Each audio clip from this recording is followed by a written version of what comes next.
Hello, everyone. Welcome to Here on Earth. My name is Marley Daintree. I am your host.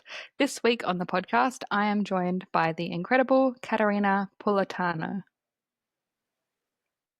Caterina is a family constellations practitioner, bespoke mentor, and a powerful facilitator of conscious leadership and change. With over 20 years of experience in health, fitness, and wellness space, Caterina has been a wellness coach in women's sports, bodywork and Reiki facilitator, hot Pilates and Yin Yoga teacher. She's studied Chinese medicine, NLP, and mind-body-spirit integration. For the last decade, Caterina has worked intimately with clients around the world, both in person and online, guiding transformational journeys that are deeply intuitive and soul-led. She describes her work as pure magic, divine guidance, intuition, and intervention, where she reads the body's signals and asks the questions that trigger deep resonance. Together with her clients, she pieces together the patterns, stories, and behaviors that shape the journey to now. Welcome, Caterina. Welcome to my podcast. Thank you so much for joining me. Can you please tell us about you and how you came to do the work that you do now? Thank you so much for having me. I love talking about this subject. It's always hard when someone asks you to introduce yourself. You kind of sit there and go, what is it that I do? And I guess I've come to learn it's more who I am. So to explain that, I work in bespoke mentoring, so more of the intuitive mentoring space, and more in the last couple of years have added family constellations to my toolbox, which in actual fact, I realized I was already working that way. It just didn't have a structure and a name. So I work with individuals one-on-one all around the world, doing family constellations, doing intuitive mentoring with them, helping them piece together the puzzle of their life, really. Usually when people come to me, they're at this always at a crossroads or just at a point in their life where they're ready to take a look on the inside and take some responsibility for what's actually unfolding in their life. So I feel really lucky to be in that space. I also work as a conscious leadership facilitator, which is something I absolutely love. I actually did a workshop last night, so I get to go out to businesses and work with their staff on different things, all things that always kind of roll back around to the same subject, which is self-awareness, communication, relationships, patterns, behaviours, but how they are unfolding in the workspace environment to create a better environment and better team culture. So that kind of encompasses that part of me and what I get to do every day. Equally, I'm a mother of two daughters, which I think has been my greatest career and job, and equally, if majority of people listening can probably relate, equally my most challenging and my biggest catalyzation into finding out who I am and now the work that I do. So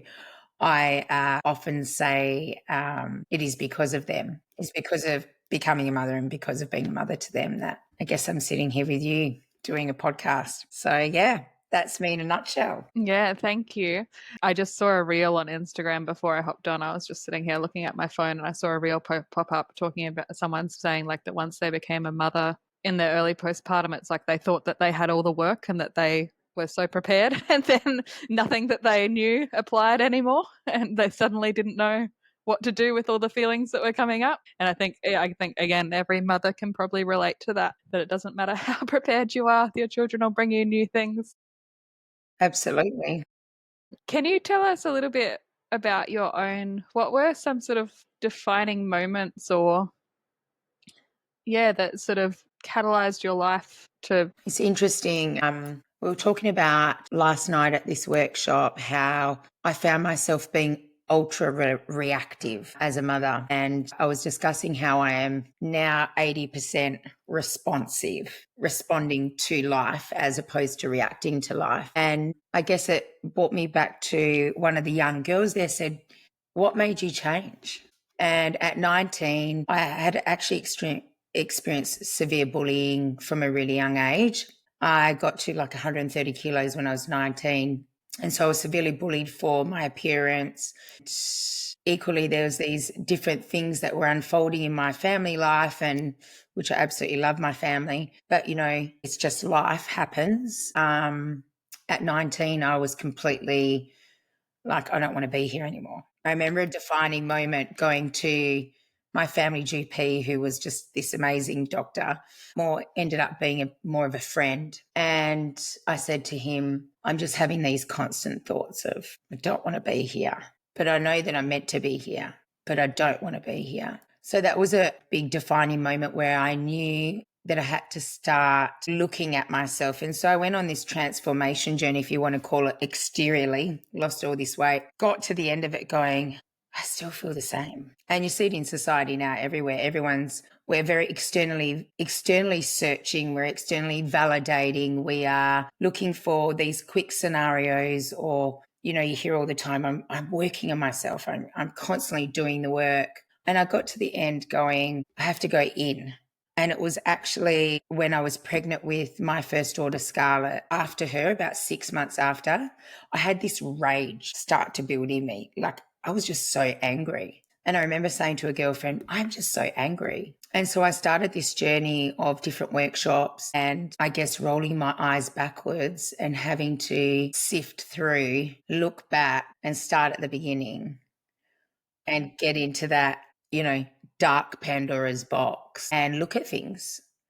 And it started, so that will be 17 years ago, I really started. So for anyone listening, you know, I said last night, this journey is like a dance. It's a cha-cha. It's 2 steps forward, 1 step back. Sometimes it's 1 forward, but if there's anything that I can offer is just know that you are always moving forward. So one thing I've learned, yeah, again, motherhood catapulted me, but equally my journey of being obese and going through the darkest times of my life, you know, set me on a path. I had 2 choices. It was either I topped myself, they were my thoughts and feelings, and I didn't believe I was worth anything, or I believed that me being here was more of a problem to those around me. Or I could choose this little bit of light that I always knew was there, was like, I think I'm here for big things. I haven't figured that out yet. And I'm really glad that I chose the other one. Yeah, I think the weight stuff is, I've felt so frustrated at so many times in my life of like, why is this a thing? Why is this important? Why does this take up so much space? Like I have, like fluctuated from being really skinny to being chubby and back and forth many times in my life. And I think there's been times where I've been really skinny and I've felt like, oh, like this is what I was chasing. And now I'm here and it doesn't matter anymore. Like it didn't fix anything. And I just feel insecure about something else. Like I'm just worried about something else. And then there's been times where I've gained weight and I've been obsessive about it. And I've also had this huge guilt of like, why am I being obsessive about something? Like, surely there's more important things in the world. Why am I like this? And then I think you feel worse about yourself for caring about something that you don't think you should care about, but you do. And I know that when I speak to other women, like everyone gets it. Everyone's sort of had some kind of experience like that. Yeah, you start to realize, I think, you know, how many times on your journey have you gone, I feel so alone in this, right?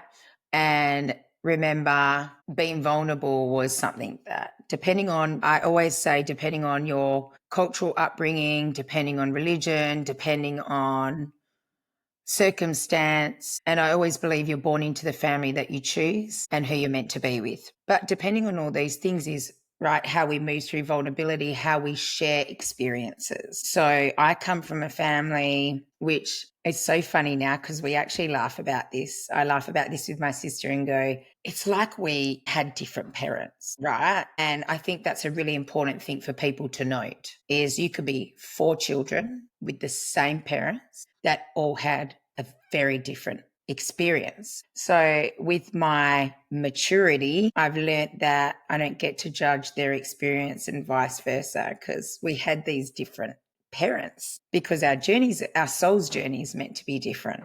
You know, so nowadays you talk about things and you go, oh, I have this real like body image thing. And then all of a sudden you see women go, me too.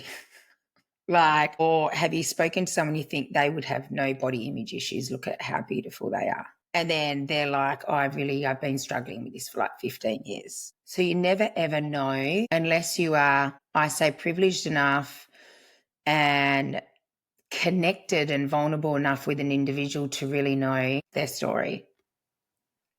Because we have been conditioned and programmed to judge based on what we see in the physical. And exactly what you said about yourself, I thought, oh, when I got skinny, this is what I wanted. And then when I got here, because you were trying to find where your value was. Was my value, am I more valuable like this, or am I more valuable like that? Could you explain what family constellations is for our audience? Absolutely. In my terminology, Yeah. I never quite sound as efficient, I don't think, as because I know Tiziano's been on here. He's so like, and I love that about our differences, because he's obviously the masculine and I'm the feminine. So like how he explains it's very direct and clear. And, you know, women are a little bit more, you know, we go around things, which I just did. So I found family constellations will be, I think 3 years ago, nearly 4 years ago. The way I see family constellations is we are all one. We're all part of this magnificent field that you call it quantum. So many people call it different things. It's also called a morphogenic field. And this most amazing thing happens in this space where we realize that I can have this conversation with you. And if I'm focused and concentrated enough, I can actually share an experience with you. So when we're in a family constellation in a workshop environment, I can select you to be my mother. And this amazing thing happens where you realize that you can actually be in this space, and just by focusing and setting an intention, I watch you and you'll start to move and behave and say things and show emotion just like her. So I like to explain it, I guess, so people get that visual and, you know, that emotional feeling. And equally when I work, majority of it's online, is that you're not separate from where you come from. So behind you is your mother and father, and behind them is their parents, and behind them is their parents, and you are part of this amazing system. But equally, you're not just a part of the good things that they've experienced, you're also a part of the unfinished things that they experienced, that, like all good parents, we pass down to the next generation. So it is very much this ability to tap into those parts and reconnect what's missing, what's fractured, and bring union to what's separated in that morphogenic field. We get to bring some harmony to things. It's very powerful work. Yeah, it's wild. It's Have you experienced one?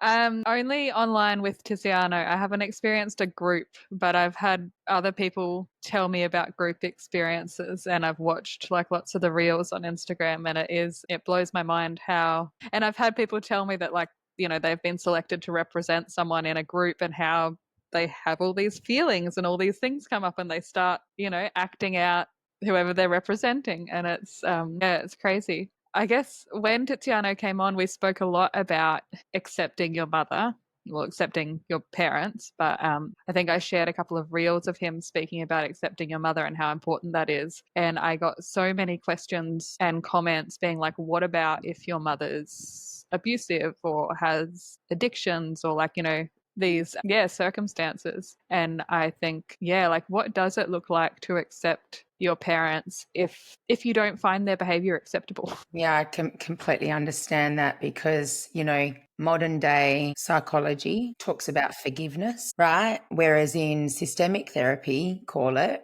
we talk about systemic therapy is accepting what is. And you've got all different types of therapy, like Gestalt therapy, which also brings you back into the present moment. But you can really have compassion for people that have been through really traumatic events with their parents. And you're sitting there going, but you just got to take what you can. What it is in family constellations is taking what was given.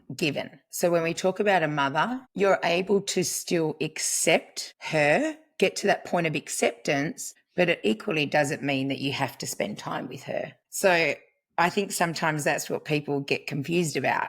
What we're saying is, what I see upon observation is when people are hell bent on just complete exclusion and anger, what actually unfolds is quite interesting. What you refuse starts to rule your life. So the more, I'll give myself a personal example if you like. I absolutely love my mother, but I had a massive interruption with her and I didn't realize how much, because I had grown up and I absolutely loved her at this point in time, but childhood was quite difficult, our relationship.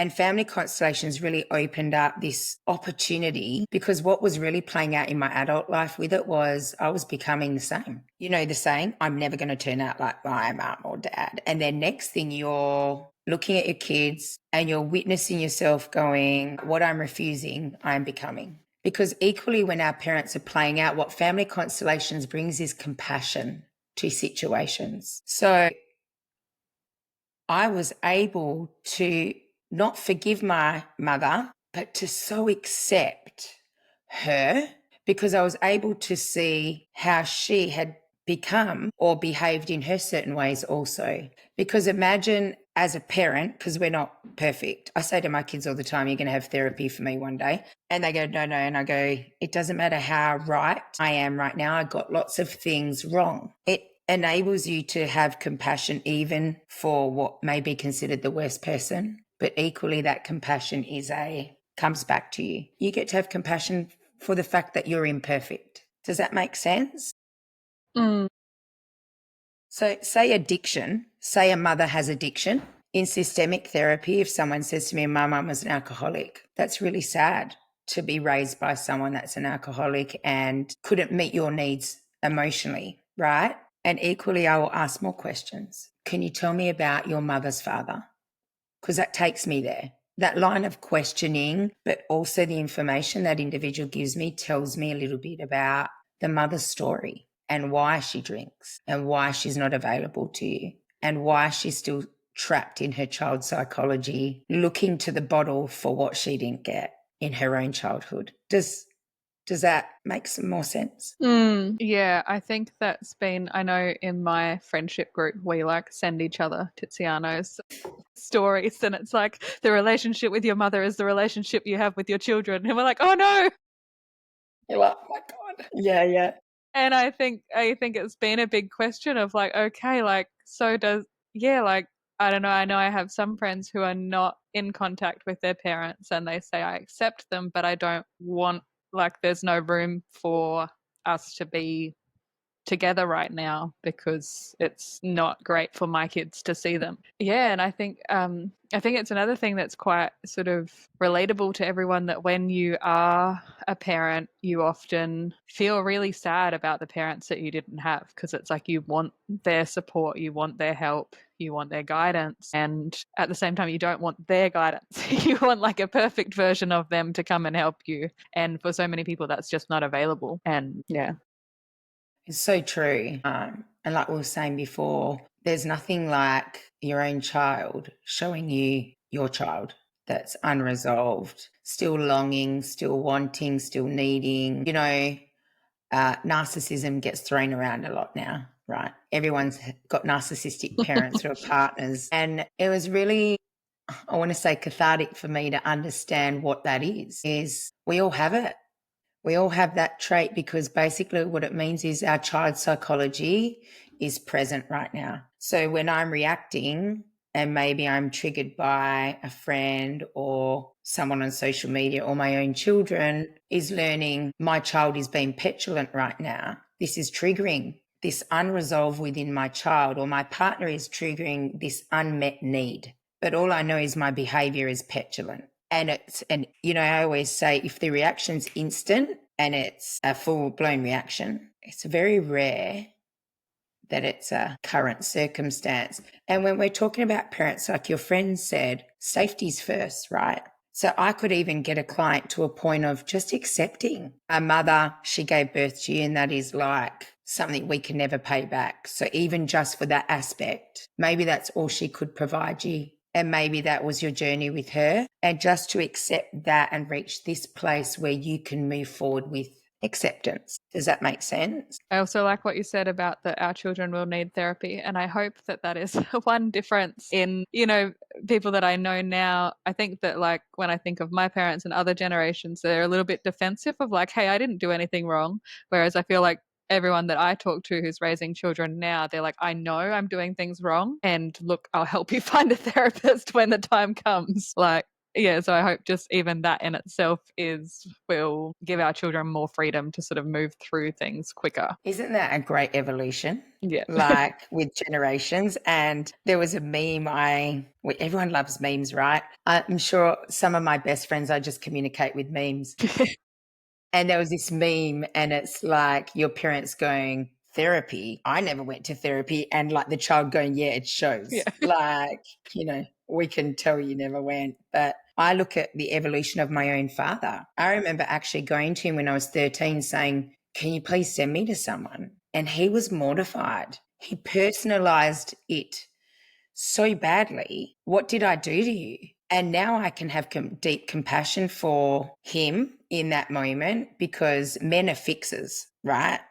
But he equally had this journey before becoming a parent. And all he could hear from his level of understanding was, I'm damaged. I'm your daughter, but I want to go and speak to someone else. And all he's hearing is, people are going to think that it's me. Right. And I come from an Italian family. So, culture and what will people think? I was raised that what people thought was more important than what you thought. And recently, when I was sharing some really deep stuff with my father, and he has evolved, me and my sister laugh all the time, he's evolved so much as a dad and as a man.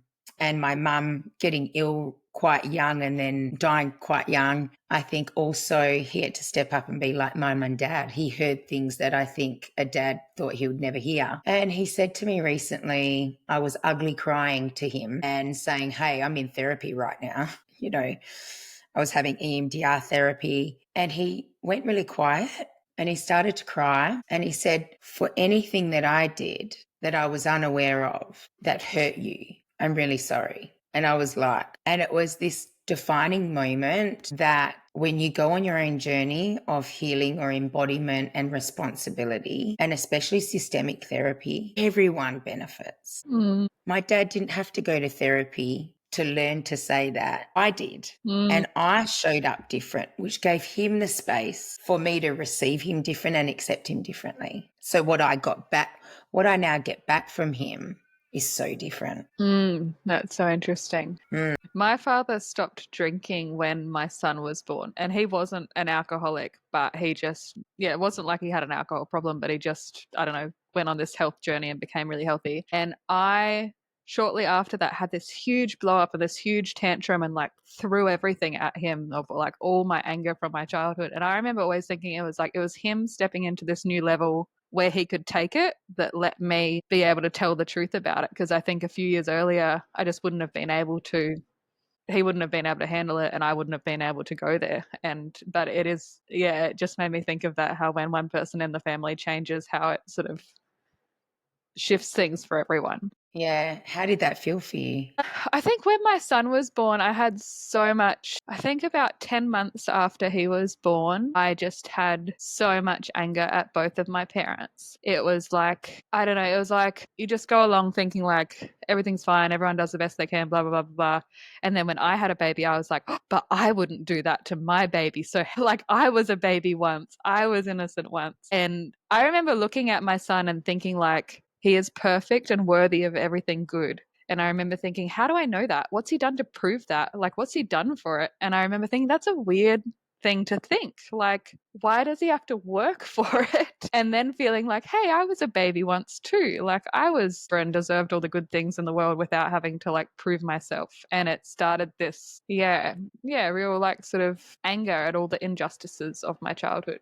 I then think that when I had my daughter and when my son was like a toddler, that then I was like, it's really hard. Like, sorry guys, like it's actually way harder than, and all those things of like, I would never yell at my baby. And then, you find yourself yelling the exact same things that your parents said to you. And that, I think I feel a lot more like, oh yeah, I understand now. But I also think it had to go that way of all the times that I think I wasn't allowed to feel angry. I think I've seen your stuff on Instagram as well around parentification, and that really resonated of like, I remember always having this feeling of, that I can't tell anyone how upset or how angry I am because they'll take it very personally, and then I'll have to like not only be upset and angry, but also like I have to support them. Yeah. And it's interesting. What you said was, I'm like, but what have they done to deserve it or earn it? And often my next question would be, a lot of the time we learn that to be loved needs to be earned. To be good, you have to earn it. To be seen, you have to act a certain way. And then if you're not, it will be taken away. So in the parentification, you've got, okay, I'm really scared to say exactly how I feel. But equally, after I do and it's left my mouth, I'm going to have to dealing with how they feel about my feelings. So then you hear a lot now, I'm done with meeting emotionally unavailable people, right? And it's like, okay, but that emotionally unavailable person that you are constantly addicted to is because that's what love is. Yeah. It is, if I let this go, what's my identity? This is the only way I know how to receive it is in performance. If I perform, then you're going to love me. And parentification is a huge thing. And if I'm honest, and I'm sure I've been honest in the things that I've written, is I've been both. I remember when I fell pregnant, I say to Scarlett all the time, man, I really needed your love. I didn't have the capacity now. So I say now, I'm like 47, and I say that my capacity to love, and this like gets me really excited, but even at the moment, my capacity to love is like getting so much bigger because I'm less dependent on taking it and I'm more dependent on being it. So then my capacity to first love me enables me to have a bigger tank. And the more I've accepted what is my experiences, my mother, my father, my siblings, and everything else, the sum of my experiences, then my tank fills up and I can actually, instead of taking value from my children, because we are in a society where people take value from their children and their achievements and whether they're great or not great, I now can give what I have. I can't give more than I have. I can give them what I have. They can take it and receive from me. What I want them to know is they don't have to give back to me, which is not how I believed life should be. I believed, and I think from our conversation, you were probably the same, is, remember when you'd go and share your feelings and then like you'd be like, why did I do that? My mum used to tell me a lot that I was the reason that she was alive and like, thank God for me and things. And it felt so much like, it felt, pretty suffocating to like, well then, like nothing bad better ever happen to me because that'll. You're my responsibility. And in my children, I noticed things like I remember when my son was a toddler, I learnt about aware parenting.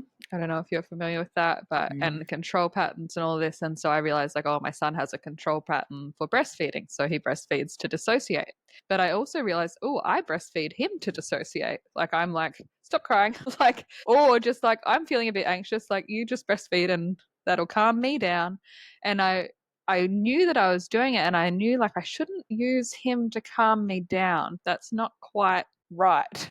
But I didn't know how else to do it. And then with my daughter, I'm really conscious as well that my daughter is such a good child.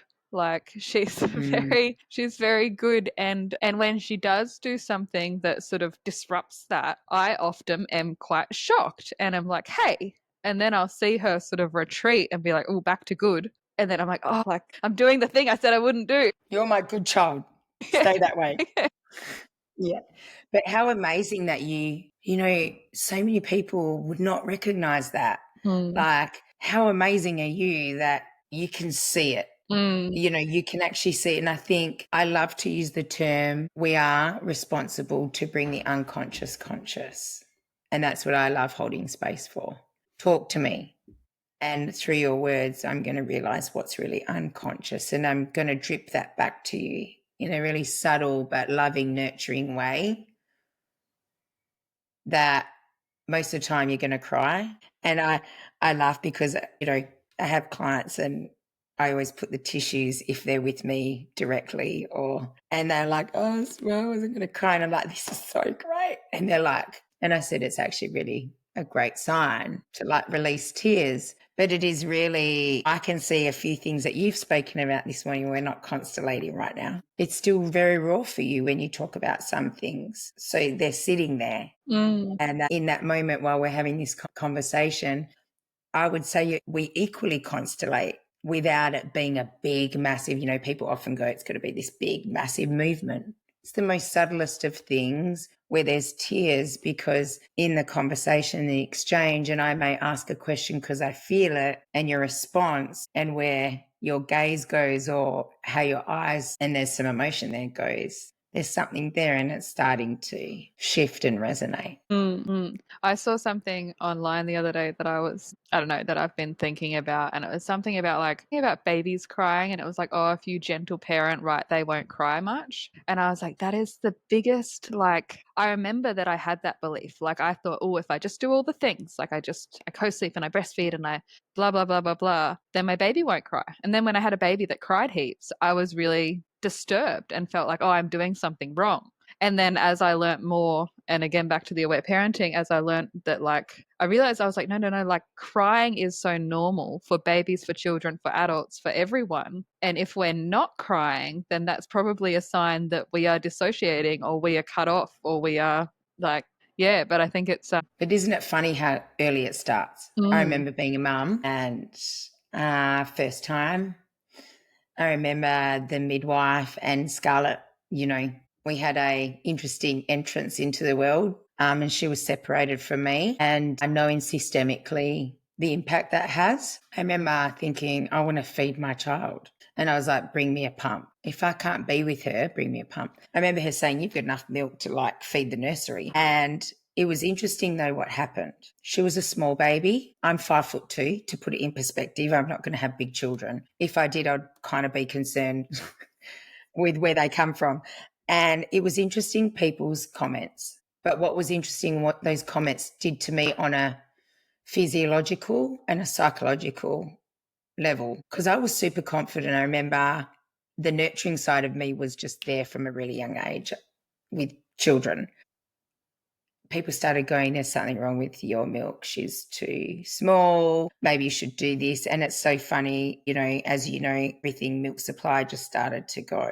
And I started to do all the things. And then it was, you need to put your kid in a routine and you need to let them cry to sleep so they don't cry. So as you're talking about, well, I did everything right. Why is this baby crying? Society's telling us from a really young age, you got to do the best that you can to get back to what you need to do. So put your child in a routine, make sure they never cry, make sure they learn to self-soothe. If I knew what I know now, I would never have sat outside their door for 45 minutes crying, listening to them scream, because I was told I was doing what was best for them. Because I hear myself now and I say, and catch myself like you, when I'm triggered by their emotions and I go, I've heard myself go, it's okay, it'll be fine. Let's just, and then I caught myself and I'd go, it's actually, I understand how you feel and it's in this moment, feel it completely. And just so you know, my love for you doesn't change based on what you're experiencing right now. I'm still here. I'm not leaving you. I'm not going to abandon you in this because you've shared how you feel. I often find myself saying to myself, I'm like, stop crying. And he's like, but you told me it's good to cry. You told me crying's okay. I'm like, yeah, that's right. I did. It's good. Keep going. Sorry. It's not always easy. Yeah. No, it's not. It's not always easy because you're like, I've done all the things and it's crying's regulating. What's worse is what you said. So, when we talk about attachment styles, you've got anxious attachment and avoidant and disassociation and all those things. And the nervous system goes through all these patterns of, fight, flight, freeze. Some people have been in fight mode for 30 years and have no idea because it just becomes the norm. And crying and moving the body's natural way of trying to reestablish itself. But because it's confronting, and a lot of the time the people that find, and I am included in this, someone's emotions confronting, is because we're still learning to not be confronted by our own. There's still more to be resolved, to be able to always come from this present regulated place. Another meme I saw on Instagram was, like that we're trying to be like regulated and calm and whatever. And it's like, it's this same trap of like, I need to be perfect or I'm going to lose the people I love. So it's like, I need to be a super gentle parent or I'll lose my children. Just like if I needed to be a very good child or I'll lose my parents. And I think about this a lot, like also with health stuff. Mm. Like I'm really interested in German new medicine, but I find myself putting myself into like, oh, I need to be very biologically correct. Like I need to be a good girl just in a new way. Like it's like, or I need to be really assertive and confrontational. So it's like a new version of good girl. It's like you can wrap it any way you want, but it's still this like, I need to contort myself to be acceptable. It's so true. Love German new medicine. I've actually just enrolled to dive more into it, actually. Metaphysics really interests me. And I think one thing I want to say to you is you just need to trust your intuition more because you already know, right? And I was having this conversation that kind of ties in with, smartwatches. So I have this massive tan line because I've always been ironically, in the fitness industry, teaching and love training, love moving my body. And then I think it was 6 years ago, my partner bought me an Apple Watch. And it was only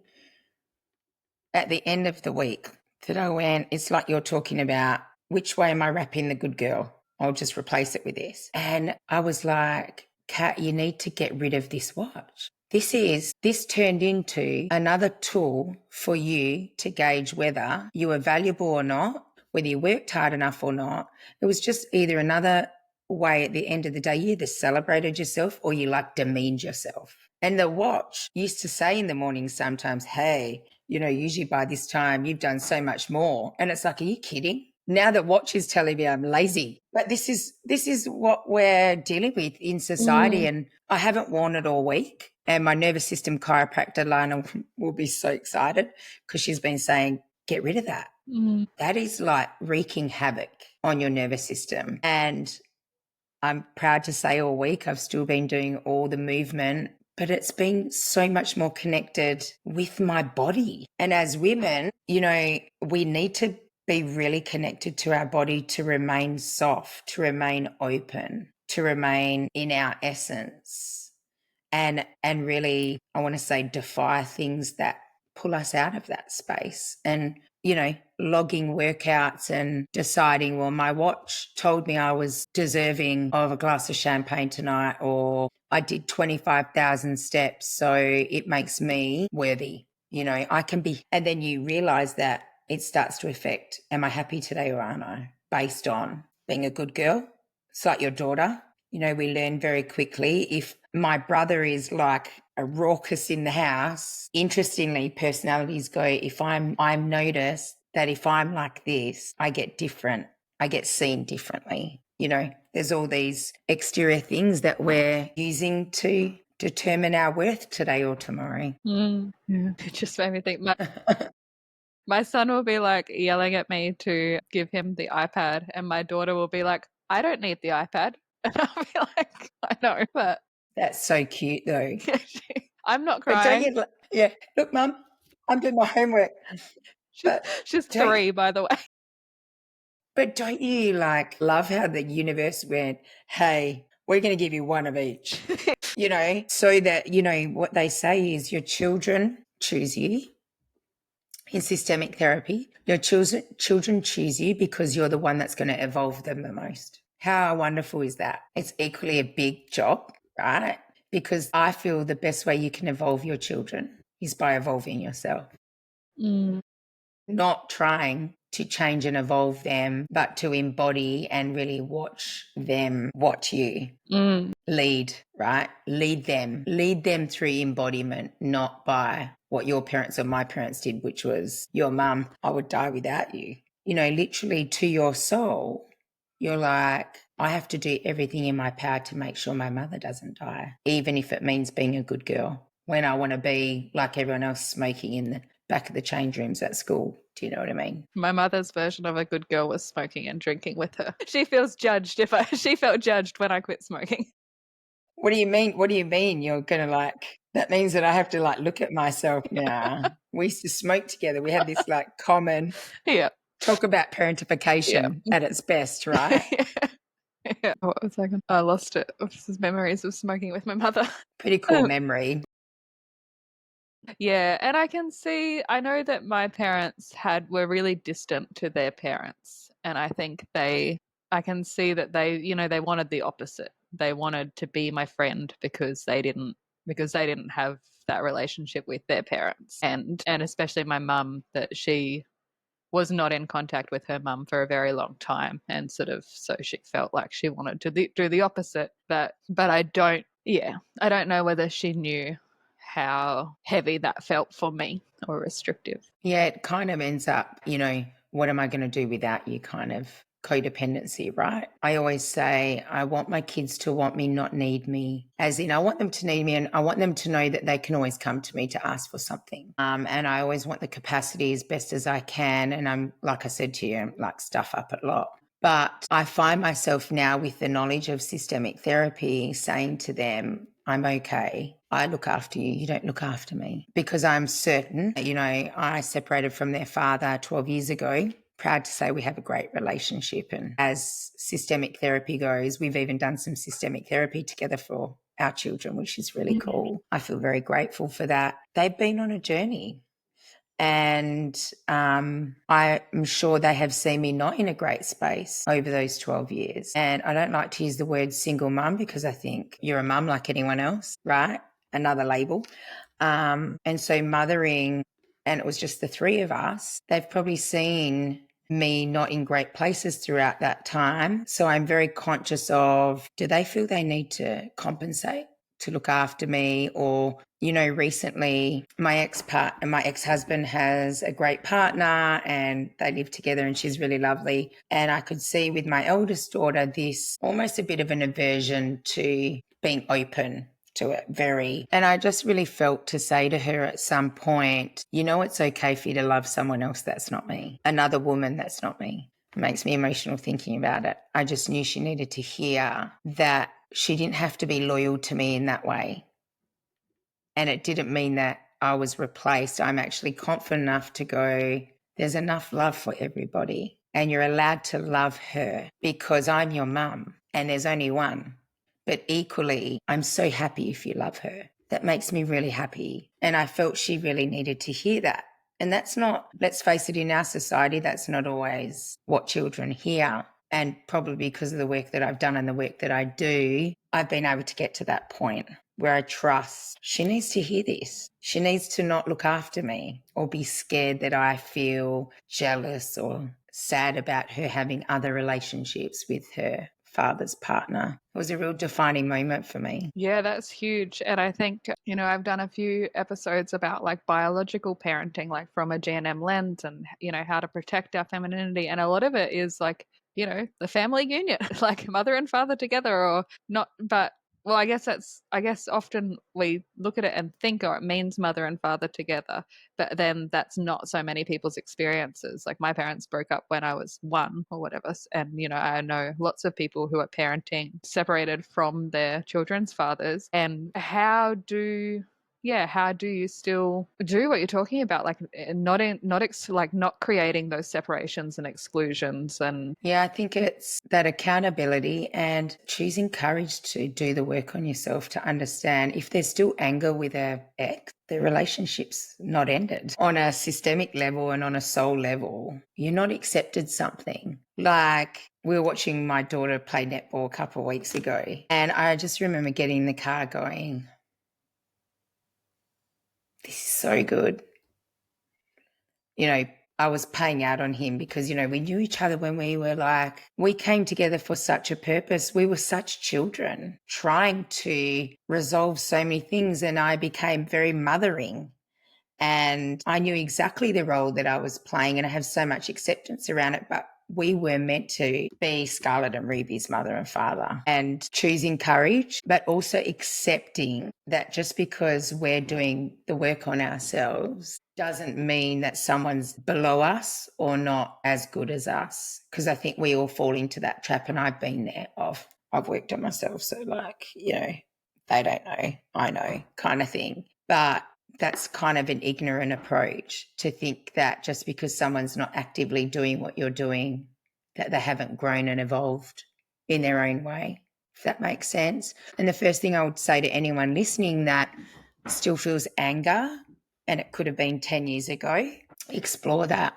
Sometimes you never really, anger is, as you would have heard in different episodes, anger is just a top emotion for deep sadness that you're too scared to go to, or you haven't had someone hold you so that you can go there.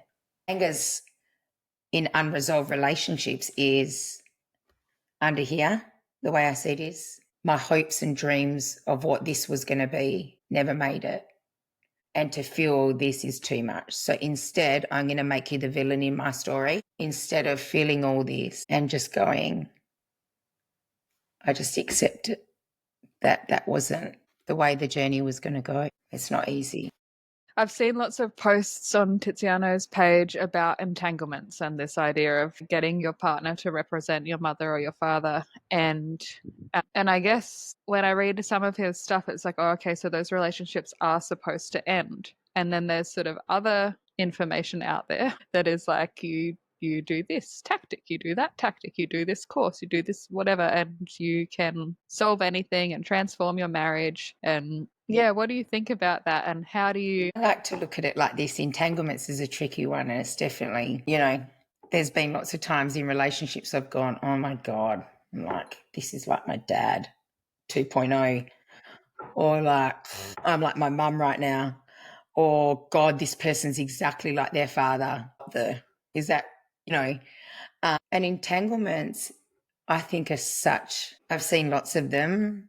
Entanglements can be so beautifully powerful and beautifully painful. And I believe entanglements give you such an opportunity to resolve so many things. And from my level of understanding and my personal belief around them is relationships as they are in a certain entanglement must end. So the dynamics must die and end, because sometimes you enter a relationship to play out a certain dynamics, and basically that person's showing you your dynamic. Oh wow, I'm really needy of the other person to give me value, otherwise I won't do it for myself. Or wow, this person equally, they really inspire me because they're so committed to their career and I'm someone that sabotages mine. Great, thanks for showing me that. So I believe that entanglements as they're rooted are an opportunity for you to not blame them, see something unresolved on your side. And I'm starting to warm to the idea that new foundations can be laid if both people,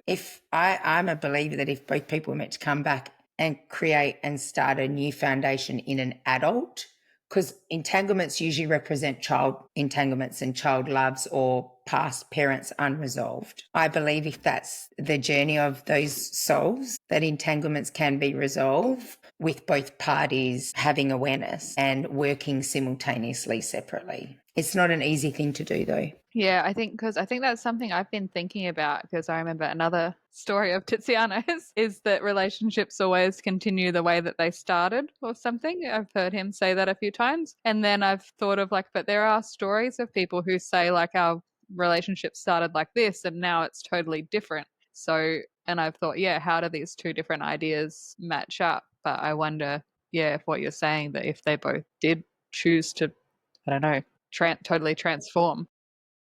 And I equally think, I was only saying this to my daughter, poor kids, like the way that I speak to them is actually here. I actually laugh to myself sometimes. And I think, oh, I wanted a me at their age, but I just laugh and go, imagine how they receive it. I probably would have received it the same. I believe life is always preparing you before a certain time. So the way I explain it to my daughter is, nothing is by chance. There's been so many defining moments in my life where I've been introduced to people in my 20s, but then in my 40s is when they became significant in my life. And when I look back, I go, wow, life is really playing out through me, which is that Hellinger talks about, the universe is playing out. I'd like to say I'm an instrument, and the divine plays me as the instrument that he sees fit for me. I'm a different instrument to you, but equally your instrument is just as valuable, right? And so I said to her, that there's no chance that this is unfolding for you in your life. Everything you have experienced and everything you have spoken about has brought you to this point in time, and relationships are like that. And I think when you can get to a point where even relationships that you consider bad are right, and it's being able to, we talk about resilience, is to be able to look at, even in every bad relationship, there is still at least one positive that you can take out of it. Either it was really bad that you would never be in one like that again, that's a positive. And I think a lot of the time we get in our head too much and try and force things to be a certain way instead of going, this is the way it is. Can I live with this? But you have very little free will. A relationship will end if it's meant to. Your parents were meant to end when you were one, because that's your soul's journey, is to come from separated parents from a very young age. I saw on your Instagram that you recently did a human design reading, but I was Yes. just thinking about Ra, how he speaks about like this idea of passenger consciousness, that we are just passengers, and it's hard to accept. I don't want to be. No, I'm driving. What's your human design? What is your... I'm so terrible with this. What am I? She's going to kill me for not remembering. I have to find out and tell you. All I remember her saying was, oh my God, I was so not surprised. Like, I know that for me, my instant gut feeling is like, I'm a sacral something. Sorry, Nicole. She's going to listen to this and go, what? And when I was listening to it, I was like, oh my God, this is so me. Right? This is so me. This is how I operate in the world, even from the kind of movement that is good for me, how I make my decisions. So for me, my decisions kind of come, or my opportunities in life come from conversations. And that's been my whole life. Someone said to me once, you're like the best networker. Mm-hmm.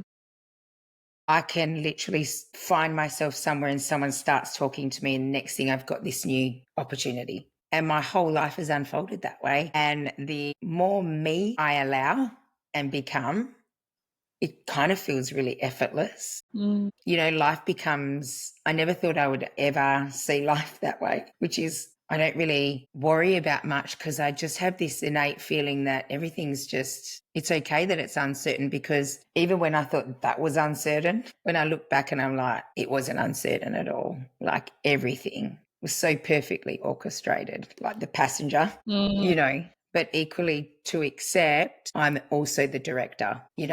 You're the director of your movie. You have the opportunity to incorporate, different actors, co-directors, that contribute to that. Yeah, and I think it's really hard to like balance those ideas, because on one hand it's like there's no such thing as free will, we're just passengers. But then there's all these things that you can do that seem to make your life better. Or like it's like this paradox that the more you accept how much control you don't have, the more you seem to do things that you want to do or that you like to do. Like, yeah. I think it's the real important thing in life is to stop being who you think you're meant to be. It's like, stop questioning how other people are going to think about, like in my first podcast, I remember, my God, I'm going to be seen. And for me, being seen, I used to associate with the deepest trauma, rejection and abandonment. You're 130 kilos, you're seen for all the wrong reasons. But equally, showing up right now, being seen in my weirdness, how I see life, how I speak. I raise my children now and I understand what unconditional love is, because when I first started parenting, I was so conditional. Let me give you the tip. I wasn't aware I was. But it's like what you said, hang on a minute, how come he hasn't earned it or proven anything to me yet? Work, baby. Hey, listen, you 6-month-old, give me something. Right? And whereas now I'm like, and I ask myself that often with everybody, what's my motivation for this? Do I need something? Because I know what's going to happen if it's for me. I'm going to become angry later, because they may not give me what I am hoping out of this. And I realize that unconditional love is that if we're in a relationship and it's not right, can I love you enough to want what's right for you, even though this isn't right? Does that make sense? Or like saying to my children all the time, sometimes I find myself wanting to, this morning was one of those mornings where my eldest, faffs around, because I know that usually I buckle and I'll just drive her to the train station if she's late, or I'll take over. But then I'll be angry because I had to do that. And this morning it was really funny because my insides were like, you're going to have to take her. You're going to have to drive her. But I had this fight with myself going, you have to leave her in her consequences. You have to leave her in her consequences. You have to stay in your integrity. And you need to show her she's capable, right? And so she's like, don't worry. And I'm like walking out going, and I even got in the car and went, should you like take her? And she got to school late and she missed one of the buses. But equally, it was me going, I have to let go, have to let go. And not because I knew what would happen if I did.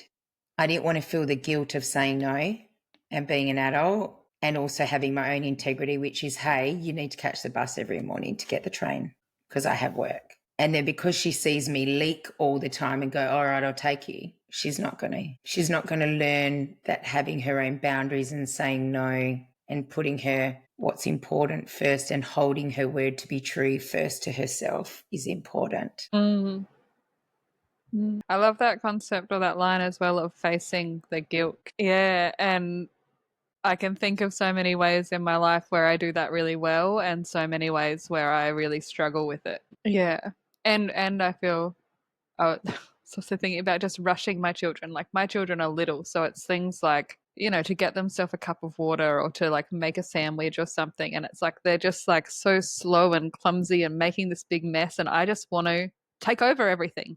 But then I'm annoyed that it's like, why can't you get yourself a drink? And it's like, because you keep taking it off them. And it's difficult to like sit with it and watch them struggle and hear them complain and hear them get frustrated or hear them cry and not go and do it for them. Yeah. And that would have probably, because that was your experience, was you were rushed.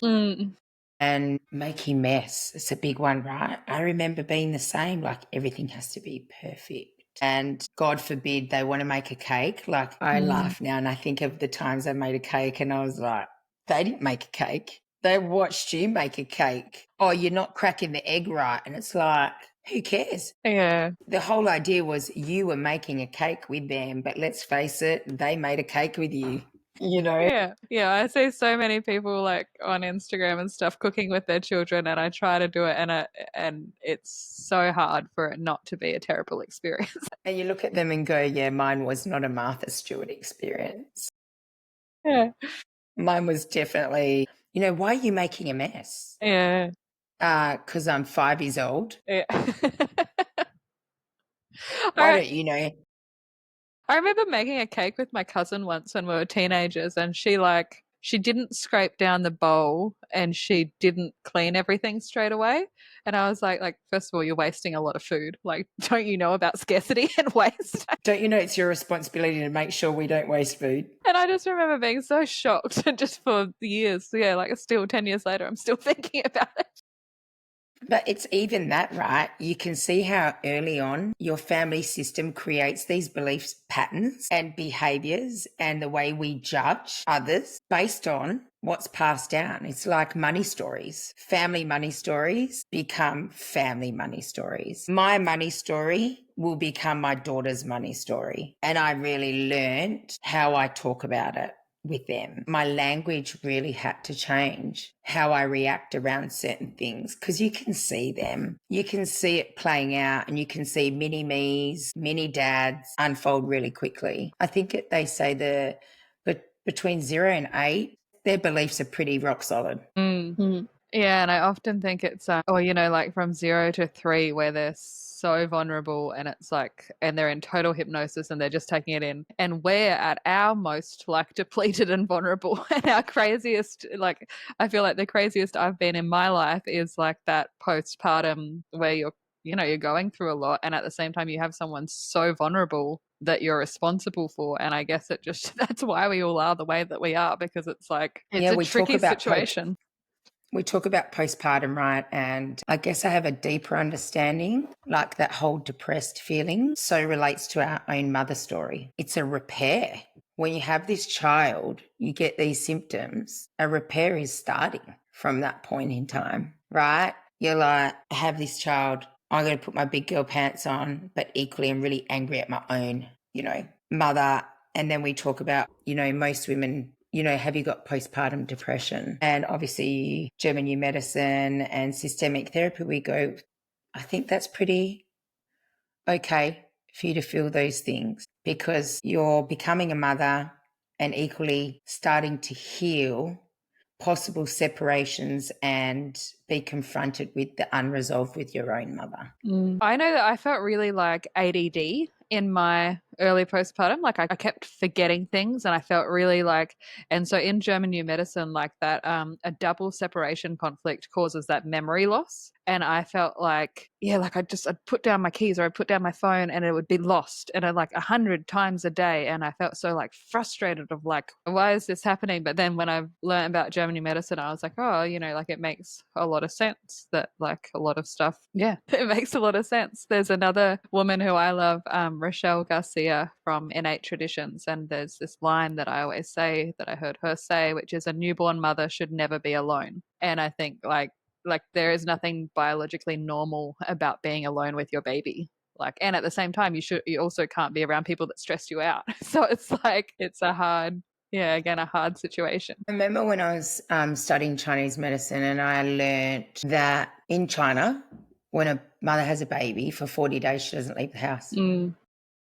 And she doesn't wash in the beginning either, because what they say is your channels are open. You've just had this baby, you've lost all this blood, your channels are open, you're more susceptible to sickness. We know in systemic therapy, the immune system looks towards a mother. You've just become a mother, right? And basically what happens is she's in bed and the mother cooks these yin nourishing meals and blood nourishing, because what they're trying to do is increase her blood again, right? Because she would be blood deficient at that point. And her mother literally brings her meals to bed and brings the baby to be fed. And this is how a woman is re-nourished back to after those 40 days, right? In our society, let's bounce back. Look at me. I'm out of the hospital in 24 hours and I'm pounding the coast with my new pram. And my baby's in all its matching clothes. And we couldn't be further from these traditions, which honoured what had just happened to you. It's like this big initiation process. My husband is from Pakistan. So that, like, postpartum culture is huge in their culture. But all of his family are in Pakistan. They've never been to Australia. And so we, like, this is like, I did everything perfect in by the book sort of thing. Like I had the home birth, I had the 40 days in bed, but I was alone. Wow. Like, it's like like we're trying to recreate something by ourselves without a community. So it's like I had free births for both of my children. I'm at home alone. I'm in bed for 40 days. My husband is my entire village. It's like everything is on him. And Wow. so it's like physiologically I was doing the right things, but I was so lonely. And my husband had so much pressure on him. And so it's like, I remember, so yeah, with my son, I stayed home definitely 40 days or longer. But I remember with my daughter, it was Christmas time and I was lonely and I was bored. So, after 2 weeks, it was like I was going Christmas shopping because, yeah, because I think that,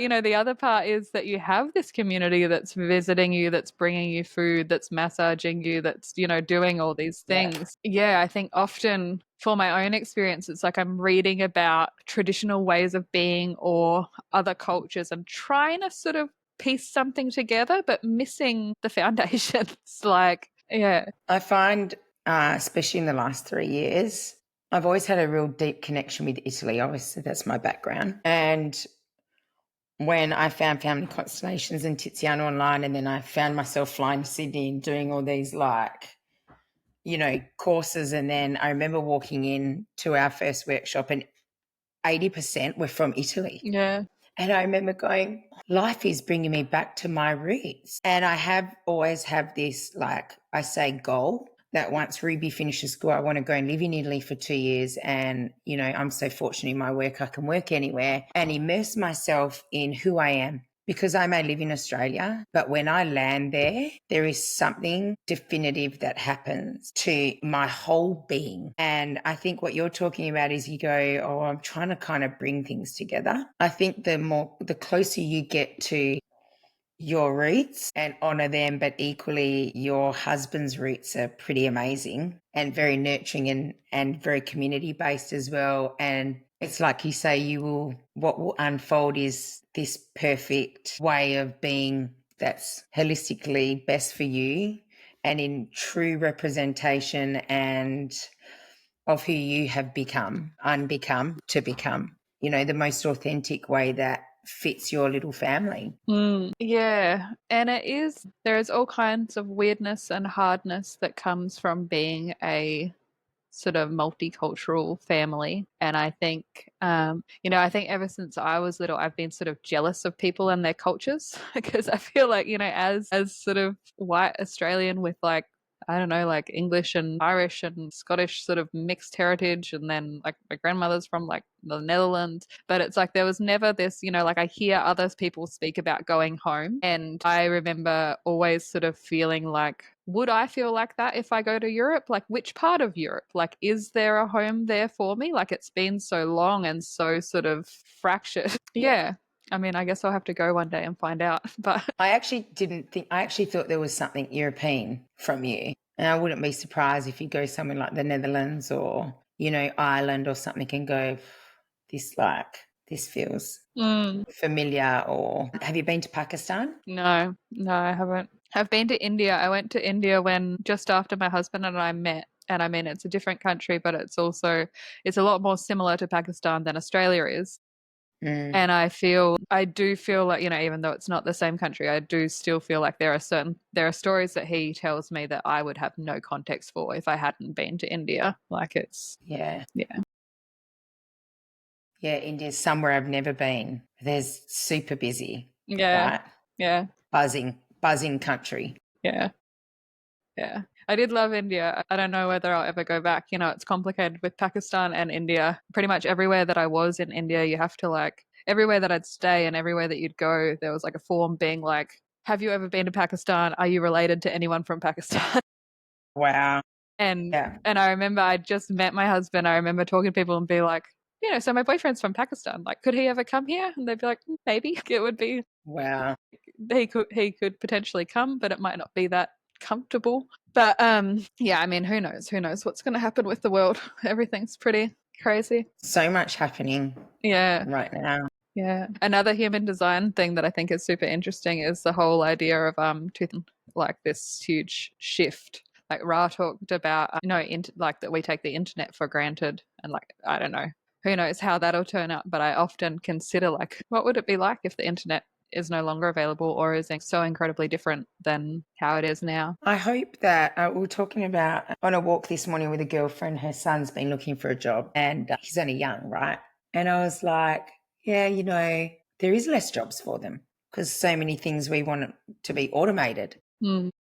Less time. We talk about let's make things less time because we're going, I'm so time poor. And then I go, no, but time's the same. What are you doing with your time? Or what do you value in your time? And I said, it's the saddest part is, it got me onto a conversation with someone separate at the community coffee shop. And we're talking about, I remember growing up and going to a supermarket and there was no way you ever thought that you'd be swiping your own shopping and bringing your own bag, right?